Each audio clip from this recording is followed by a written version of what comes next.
जिस तरह से वक्फ बोर्ड द्वारा जो भूमाफिया बनाया गया है, कहीं ना तो कहीं मासूमों की और गरीबों की जो ज़मीनें कब्जाई गई हैं। 1947 में वक्फ बोर्ड बनाया गया था, जिसके द्वारा ये कहा गया था कि यहाँ से जो पाकिस्तान चले गए वो मुस्लिम हैं, ये यहाँ से जो चले गए लोग हैं उनकी ज़मीन को टेक केयर करेगा कौन? आपका वक्फ बोर्ड। मगर आप ये देखिए कि जिस वक्फ बोर्ड के पास 1947 में 30,000 एकड़ की ज़मीन थी, आज वो ज़मीन मौजूदा समय में वक्फ बोर्ड के पास 9,74,000 एकड़ ज़मीन जो है आ जाती है। आप ये बताइए कि ये कहाँ से आ गई इनके पास ज़मीन? ये कहते हैं बाप दादा दे के चले गए। अरे तुम्हारे बाप दादाओं ने वो कहते हैं तलवार की नोक पे सलवारें पहनी हुई हैं, तुम क्या किसी को दान करोगे? तुम अपनी चड्डी बनियाने खरीद लो, वही बहुत बड़ी बात है। 2013 में ये कहते हैं कि हमारे पास हमारे बाप दादा देके गए हैं। अरे 2013 में सच्चर कमेटी द्वारा 2006 में सच्चर कमेटी की रिपोर्ट आती है और 2013 में बताया जाता है कि मुसलमान तो दलित से भी पिछड़ा हुआ है, माइनॉरिटी है। आप मुझे बताओ कि माइनॉरिटी का मतलब क्या होता है? माइनॉरिटी का मतलब ये होता है कि किसी पॉपुलेशन के 2 या 3% का मतलब होता है माइनॉरिटी। आज मुस्लिम 20% है, तो माइनॉरिटी किस बात का हो गया? और एक जगह कहते हैं कि भैया हमारे बाप दादा देके गए हैं, और दूसरी जगह वहीं सच्चर कमेटी बोलती है कि भैया ये तो पिछड़ों से इनकी हालत बहुत ख़राब है, माइनॉरिटी हैं, ये मजलूम हैं। ये कहीं ना तो कहीं गुमराह करने की डुअल। एक जगह बोलते हैं संविधान से चल लो। संविधान में आप मुझे बताओ कि ऐसी सेकुलर सिटीजम कहीं लिखा था? ये जोड़ा गया था ना, ये कहीं। तो आज तो हम तो संविधान से ही चल रहे हैं। हम तो कह रहे हैं संविधान के तहत हम इस बिल को पेश कर रहे हैं और हम मेजोरिटी में आएंगे, इसको बिल को पास कराएंगे और राज्यसभा में पास करेंगे। तो वो अखिलेश तो इसका विरोध कर रहे हैं। अखिलेश कह रहे हैं कि इसकी तो जरूरत नहीं है, बांटने की कोशिश कर रही है सरकार, देश में नफरत का माहौल बना रही है सरकार। कोशिश तब नहीं करी गई थी जब ये धड़ाधड़ जो है जमीनों पे कब्जा कर रहे थे। ये वक्फ बोर्ड, मुझे बताओ ना, वक्फ बोर्ड ने कितने स्कूल बनाए, कितने विधवाओं को पेंशन दे रहा है, कितने गरीब बच्चों को पढ़ा रहा है? किसको पढ़ा रहा है? ये कहीं ना तो कहीं मोटी 2013 में मनमोहन सिंह 123 प्राइम प्रॉपर्टी वक्फ के नाम करके गए थे। तुम्हारे बाप, मनमोहन सिंह जी से पूछता हूँ, तुम्हारे बाप दादा देके गए थे क्या? ये हिंदुओं की ज़मीनें थी जो तुमने जो है उनको दान करी, और वो आज वहाँ से मोटी मोटी कमाइयाँ कर रहे हैं। और कहीं ना तो कहीं इस देश के अंदर खा के कहीं ना तो कहीं लैंड जिहाद, लव जिहाद और आतंकवाद को बढ़ावा देने का काम कर रहे हैं। आज ये नहीं होने देंगे। आप एक बात बताओ, कर्नाटका में वक्फ बोर्ड द्वारा क्लेम किया जाता है कि ये 1200 एकड़ जब में लैंड पे वो दावा ठोका जाता है। अब तुम्हारे बाप दादा दान देके चले गए थे, चलो ठीक है, हम मानते हैं तुम्हारे बाप दादा दे, तो अब ये किस चीज़ का दावा ठोक रहे हैं? कर्नाटका में ठोका, फिर ये इन्होंने महाराष्ट्र में ठोका। 103 मुस्लिम किसानों की ज़मीनों पे महाराष्ट्र में 300 एकड़ ज़मीन कहती है वक्फ बोर्ड की ये हमारी ज़मीन है। अब एक बात बताओ, वक्फ बोर्ड द्वारा दिल्ली के 6 प्राचीन मंदिरों पे दावा ठोका जाता है कि ये मंदिर जो बने हैं वो वक्फ बोर्ड की ज़मीन पे बने हैं। अरे तुम एक जगह स्टैंड ही नहीं रह रहे हो। ये कहीं ना तो कहीं गुमराह करने की कोशिश कर रहे हैं। पटना में जो है इन्होंने ठोक दिया, दावा ठोक दिया पटना की ज़मीन पे, ठीक है। फिर एक और था ना, ईडन गार्डन का तो आपको ही पता होगा। ईडन गार्डन की ज़मीन पे जो है, स्टेडियम पे जो दावा ठोका गया था कि ईडन गार्डन बता दिया कि ये वक्फ ज़मीन पे बना हो। तो ये कहीं ना तो कहीं दोहरी मानसिकता के लोग हैं। ये एक जगह कहते हैं कि आप संविधान से चलो, दूसरी जगह कहते हैं कि हमें वक्फ बोर्ड दे दो, मुस्लिम पर्सनल लॉ दे दो। किस चीज़ का भाई? ये देश संविधान से चलेगा, ना कि किसी काले बोर्ड से, ठीक है। तो इसको ख़त्म करना जरूरी है। अभी मोदी सरकार तो ख़त्म नहीं कर रही ना, वो तो संशोधन ला रही है और उसके द्वारा ये कहा जा रहा है कि भैया आप इस जो है आपकी जितनी भी ज़मीनें हैं आप उसको डिजिटलाइजेशन कर लो, और आप सरकार के नॉलेज में होनी चाहिए कि भैया आप किसकी ज़मीनों पे दावा ठोक रहे हो और कहाँ से आई वो ज़मीन आपके पास। अगर आपके पास कागज़ नहीं है, आज बताओ, मैं रेल की यात्रा करता हूँ और उस रेलवे की यात्रा में अगर मैं किसी सीट पर बोलता हूँ कि ये सीट मेरी है, तो टीटी मुझसे बोलता है ना भैया इसकी टिकट दिखाओ, वो मेरे को ये तो नहीं कह देता भैया। तो आपसे भी वही पूछा जाएगा कि भैया आप ये बताओ कि आपके पास जमीन आई तो आप इसका कागज दिखा दो, दिक्कत क्या है? आज मुस्लिम भोपाल में जाके देखिए कि मुस्लिम समाज खुद इस बिल का स्वागत कर रहा है, बम फोड़ रहा है, पटाखे फोड़ रहा है, जश्न मना रहा है और मोदी जी के साथ है। एक बात बताओ ना, कांग्रेस ने इनको कभी आगे बढ़ने दिया? कांग्रेस ने इनको पंक्चर वाला बनाया, इनको कबाड़ी वाला बनाया, इनको मीट वाला बनाया। मगर एक मोदी जी भी है, मोदी जी है जो कहते हैं कि भैया आप IAS अफसर बनो, पुलिस वाला बनो, फौजी बनो, टीचर बनो, डॉक्टर बनो। मगर कांग्रेस का ये दोहरा चरित्र था कि पढ़ लिख लेगा तो कहीं ना तो कहीं हमें कल को आंख दिखाएगा। कांग्रेस में जितने अच्छे लीडर थे सबको मरवा दिया गया कांग्रेस के द्वारा। जो बड़े बड़े लीडर थे, अच्छे लीडर थे, जिनको कांग्रेस ने मरवा दिया। इसी कारण मरवा दिया कि कल को ये हमें आंख ना दिखाए, इसलिए मुस्लिमों को भी दबाने की कोशिश करी जा रही है। मगर मोदी जी के साथ मुस्लिम है इस बारी, और वो कहीं ना तो कहीं इस बिल का समर्थन करता है। आप क्या कहेंगे इस बिल को लेकर? देखिए, मैं तो सीधी सी एक बात बोलूंगा कि सरकारी मान्यता प्राप्त मगरमच्छ भूमाफिया जो भारत में सिर्फ एक ही बात कहता है, वक्फ बोर्ड, वो कहता है कि ये जमीन हमारी है, ना खाता बही ना बही, जो वक्फ बोर्ड का है वही सही। ठीक है, इस देश में 2013-1995 का जो कानून बनाया गया उसके तहत यही था कि वक्फ बोर्ड जो कह रहा है वो बिल्कुल सही है। पर नरेंद्र मोदी आते हैं लोकसभा में, वो नया बिल पेश करते हैं जहां पर वो ये दिखाना चाह रहे हैं कि भारत का जमीन, अब भारत का कोई भी जमीन किसी आतंकवादी के यूज नहीं कर सकता। कोई पाकिस्तान का एजेंट आकर भारत के किसी जमीन को यूज नहीं कर सकता। कोई अफगानिस्तान का पत्थरबाज और आतंकवादी आकर भारत में पत्थर नहीं चला सकता। आप मुझे बात बताइए कि 9 लाख करोड़ एकड़ की जमीन, 9 लाख एकड़ करोड़ की जमीन, आप बताइए कितना कीमत होगा? बहुत होगा।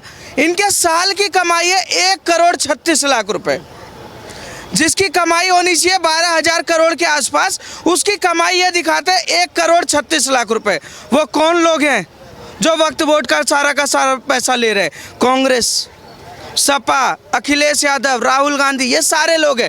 कर्नाटक में 15,000 एकड़ किसान की जमीन थी, वो सारा का सारा कर्नाटक की सरकार वक्फ बोर्ड के नाम कर देती है, और वहाँ से जो इनकम आता है उसमें खड़गे का नाम आता है, वहाँ के विधायक का नाम आता है, सांसद का नाम आता है, पार्षद का नाम आता है, प्रधान का नाम आता है, ये सारे घोटालेबाज।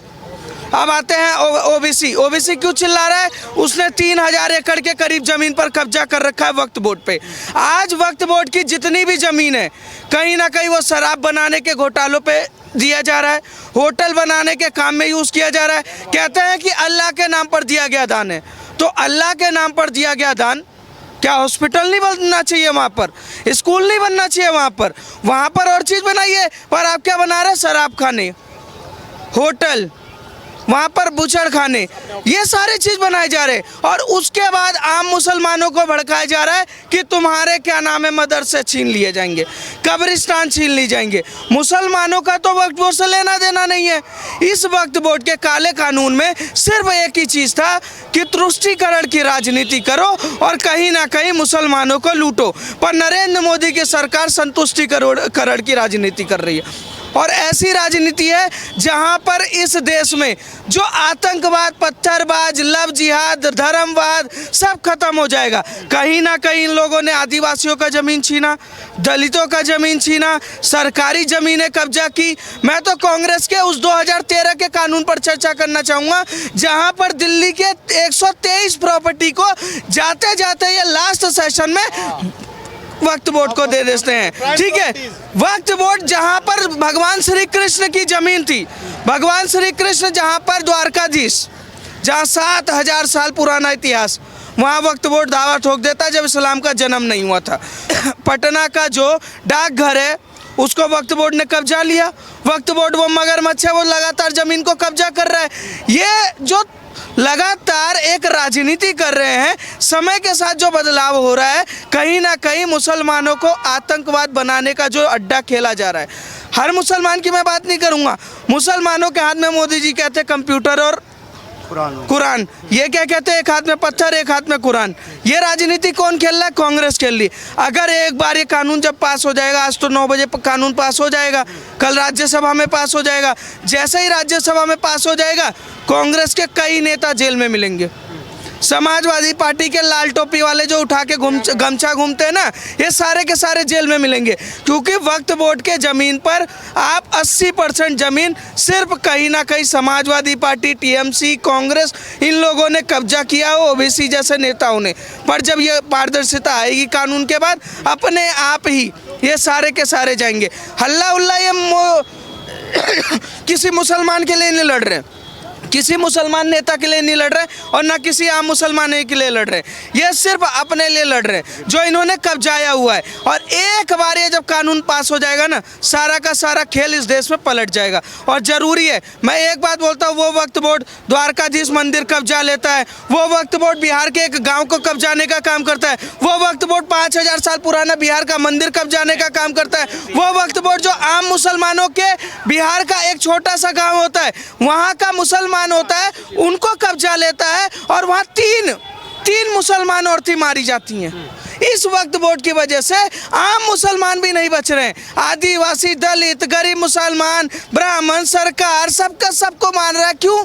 क्योंकि इनको सिर्फ कहीं ना कहीं जमीन कब्जा करना है। अब जो बिल पास हो जाएगा तो मनमानी नहीं चलेगी सर कि बिल्कुल मनमानी नहीं चलेगी। नरेंद्र मोदी जब आए 2014 में, उन्होंने एक बात बोला था कि जिस दिन मैं सरकार में आऊंगा भ्रष्टाचार पे लगाम लगाऊंगा। और आम मुसलमानों को ये बात समझना चाहिए कि आप जो सोच रहे हैं कि आपका कब्रिस्तान, आपका ईदगाह, आपका मदरसा, आपकी मस्जिद, इस पर किसी भी तरीके की सरकार का कोई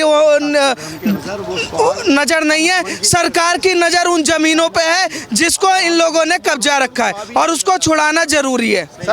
अगर इस देश के पहले प्रधानमंत्री सरदार वल्लभ भाई पटेल होते, ना ये वक्त होता ना ये बोर्ड होता।